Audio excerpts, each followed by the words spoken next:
এখানে শফিক শেখ কে? আমি ডাক্তার বাবু। কিছু বলছেন? আপনার সাথে কোনো গার্জেন এসেছে? আমার গার্জেন এখনো আসেনি, আমি একাই আছি। তুমি অজ্ঞান হয়ে গেছিলে না, কারণ তোমার ব্রেন টিউমার। ডাক্তার বাবু আপনি কি বলছেন? আমার ব্রেন টিউমার। শ্রাবণীকে বিয়ে করতে পারবো না।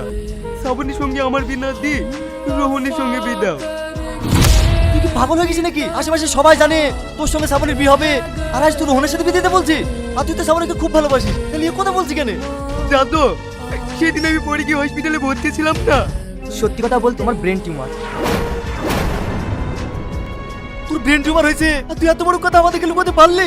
না না, এইটা আমি মেনে নিতে পারবো না। তুই অনুরোধ করে বলছি দাদু, তুমি রোহনের সঙ্গে শ্রাবণীর বিয়েটা দিয়ে দাও। ঠিক আছে, তুই যেটা বলবি আমি সেটাই করবো।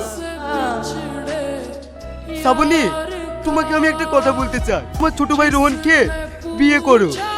আমি তোমাকে ভালোবাসি, রোহনকে না। আমি ওকে বিয়ে করতে পারবো না। দেখো, তুমি যদি আমাকে একটু ভালোবেসে থাকো তাহলে আমি যেটা বলছি প্লিজ তুমি মেনে নাও। তোমাদের যা ভালো লাগে তাই করো।